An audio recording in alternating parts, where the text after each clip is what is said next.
wabarakatuh. Waalaikumsalam warahmatullahi wabarakatuh. Bagaimana kabarnya anak-anak? Alhamdulillah baik. Jadi di sini apakah ada yang punya wudhu? Saya Punya. punya kamu. Punya. Mana? Jadi di sini pembahasan kita yakni membahas tentang pengertian wudhu. Ada yang tahu pengertian wudhu? Wudhu itu berasal dari kata doa yang artinya bersuci. Jadi kita kalau akan melakukan sholat atau akan melakukan hal-hal yang Islami, contohnya membaca Al-Quran, itu disyaratkan untuk melakukan wudhu. Nah, jadi di sini saya akan mempraktekkan bagaimana wudhu itu dilakukan. Di sini ada yang mau praktek? Saya. Ayo. Ini ya, baik, di sini adik-adiknya akan melaksanakan praktek wudhu di sini. Wudhu yang pertama itu dimulai dari apa? Niat. Ada yang apa niatnya? Niatnya yakni nawaitul Wudhu al-ilatil hadasil as'alil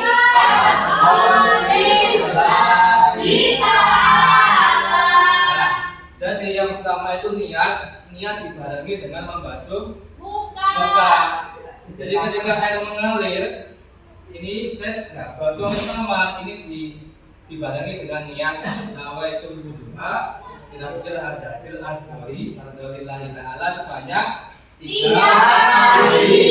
Kemudian yang kedua yakni membasuh kedua tangan, dimulai dari ujung tangan sampai siku sebanyak 3 kali membasuh kedua tangan. Oke, yang ketiga yakni membasuh sebagian kepala. Kalau bukan rambut ya, kepala. Kalau botak kan nggak punya rambut dia.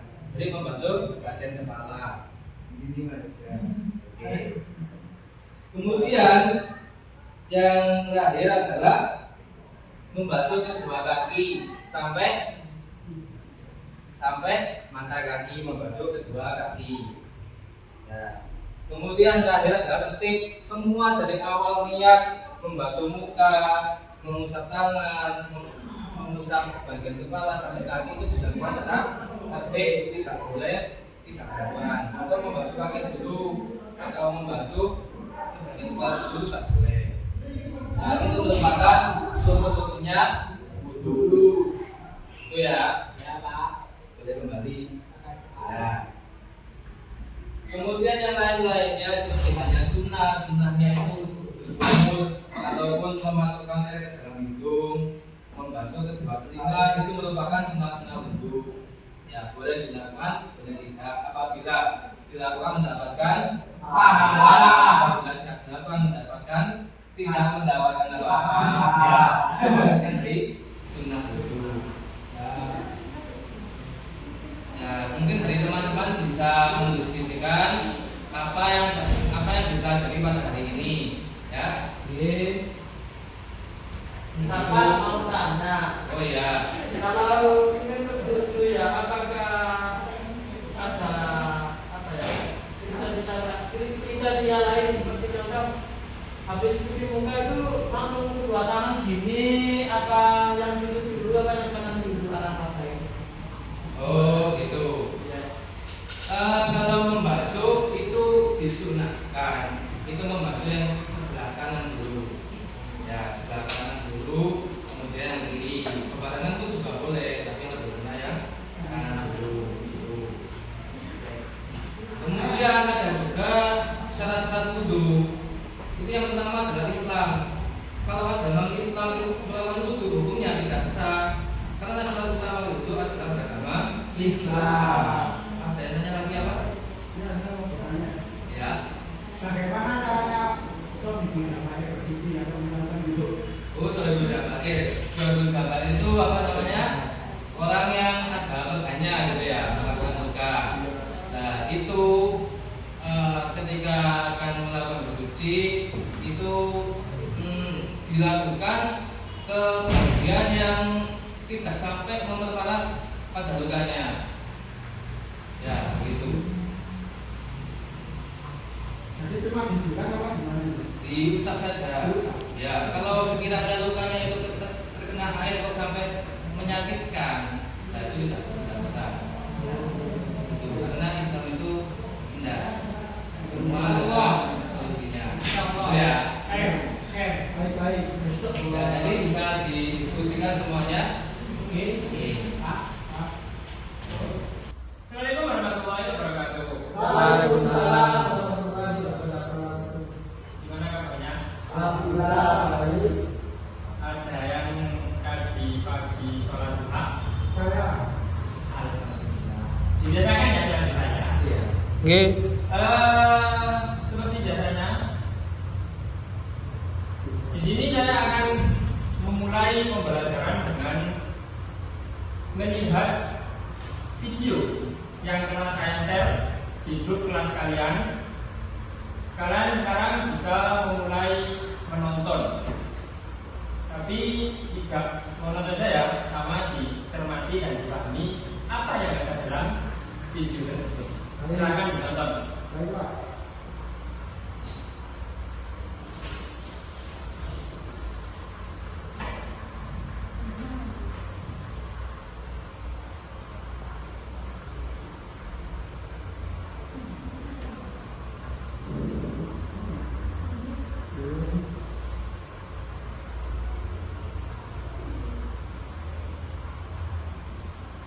Gimana, udah selesai?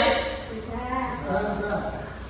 Dari video yang saya share atau saya kirimkan kepada grup yang telah kalian semua lihat, bisa diambil kesimpulan apa tentang fikih? Ada yang bisa menjawab?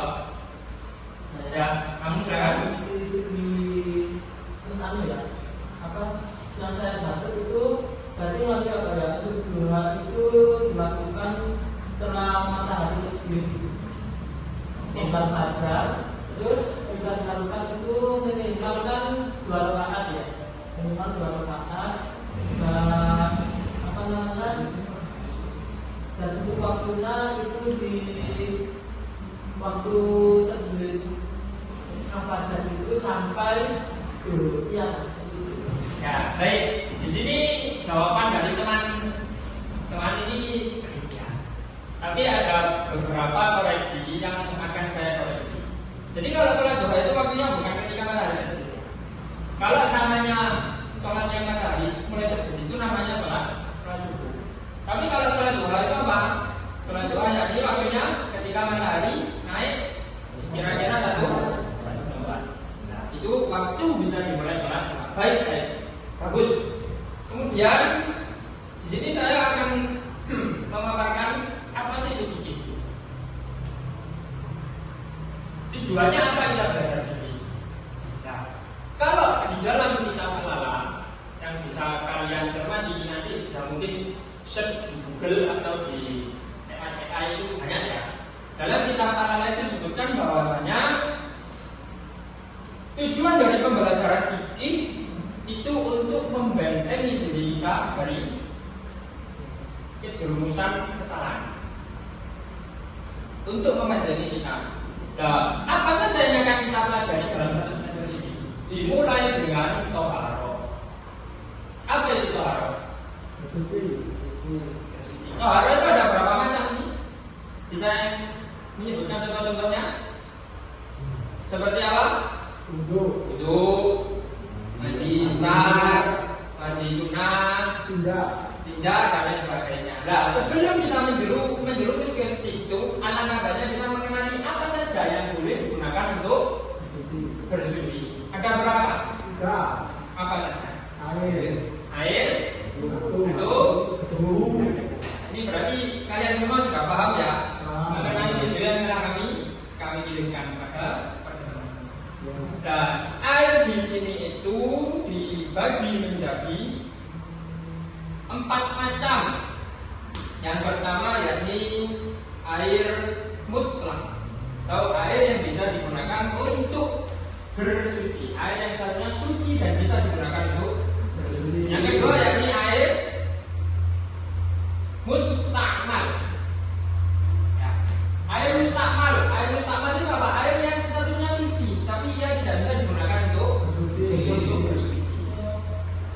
juga air yang statusnya suci bisa digunakan untuk bersuci, tapi dia dihukumi makruh, yaitu air yang dipanaskan melalui matahari dengan beberapa syarat yang akan disebutkan.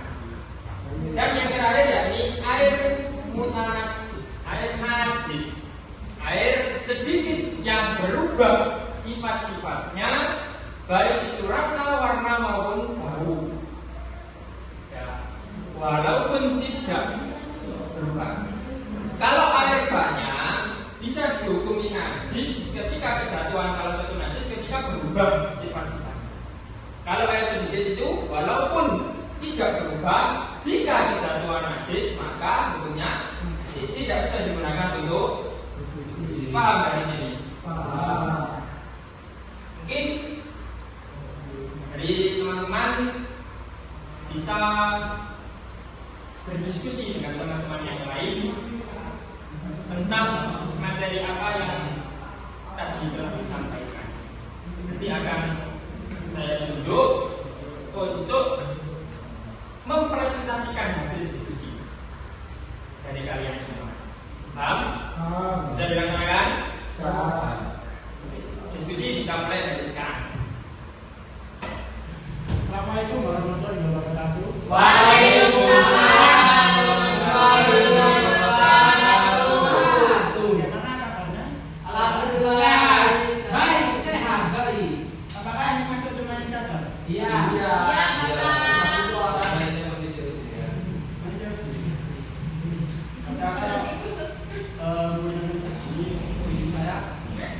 Kasih tontonan video tentang tayangan saja ya. Pakai atau bahasa proyektor? Cuma.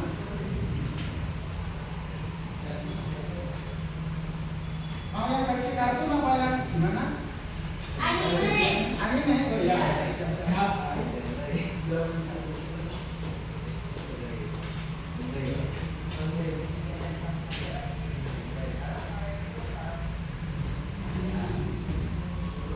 Dikata yang main di sini ya? Ya. Siapa itu? Ini animasi itu.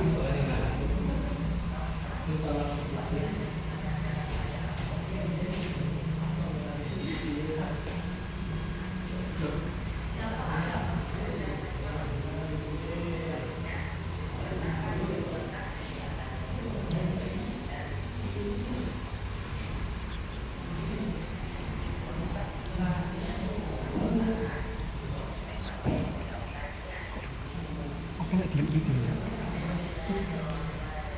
Sambil.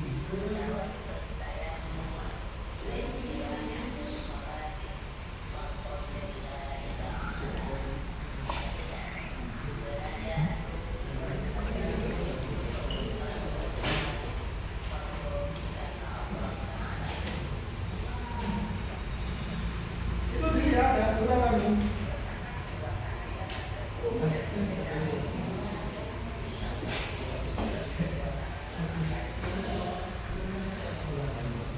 Yang dua cakap.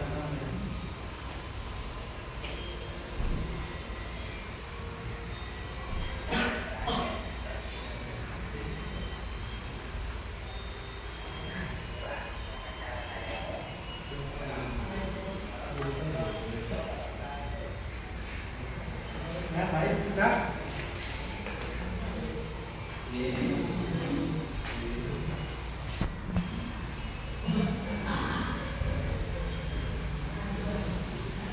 Ada berarti apa yang disebut dengan tayammum?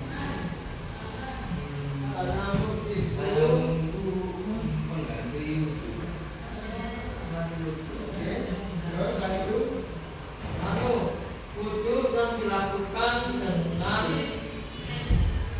buah tubuh yang suci.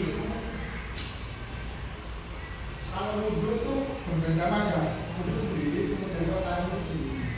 Iya. Tapi dalam konteks sama-sama kita justru jadi tayammum itu terjadi ketika kita tidak bisa menemukan air dan misal musim kemarau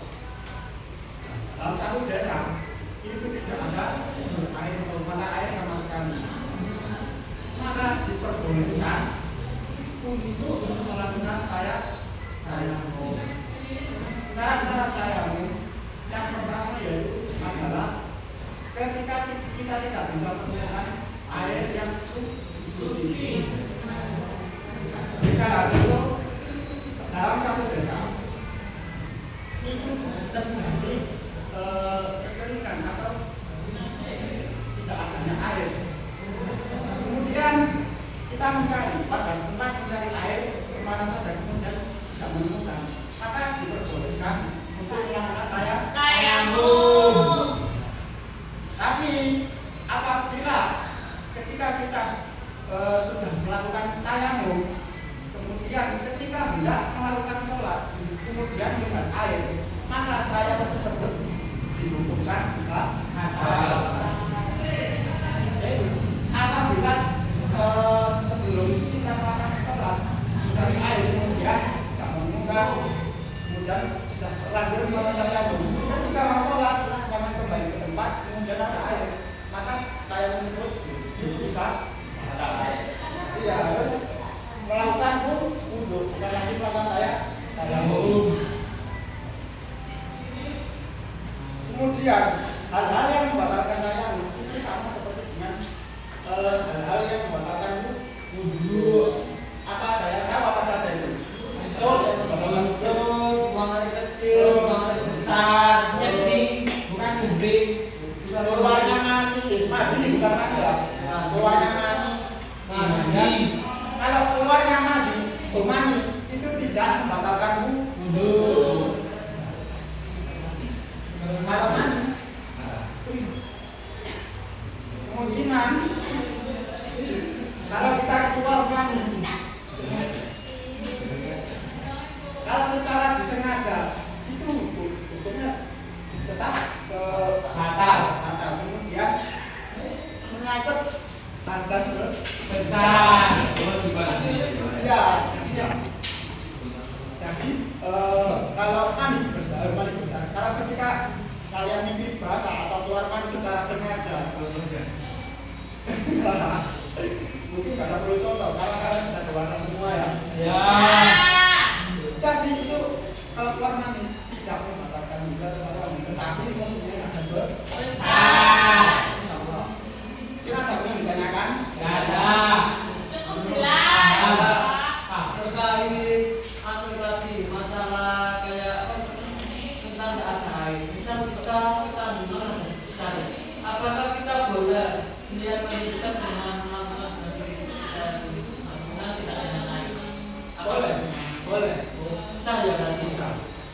Karena kan tidak ada air. Tapi sistemnya itu mandi besar dengan wudhu kita dengan sebelum itu tadi bisa ya? Ya. Saya tanya. Ya, Ini ada contoh ketika musim dingin ya. Ya. Kita kalau mau wudhu itu dingin, tak kuat. Apakah boleh diganti dengan tayamum? Tidak boleh. Tidak boleh. Tetap wudhu dingin. Oke Pak, sekarang kita masuk ke diskusi apa yang kita Sampun, tapi kan sudah standar. sudah paham semua dari ya? Paham. Baca kalian aja ada Pak kalian ya. Kita kalau kalian sudah paham semua, mari kita mengkaji dengan membaca. Oke, semoga kita kelas Jepin. Subhanaka Allahumma wa bihamdika asyhadu an la ilaha illa astaghfiruka wa atubu ilaik.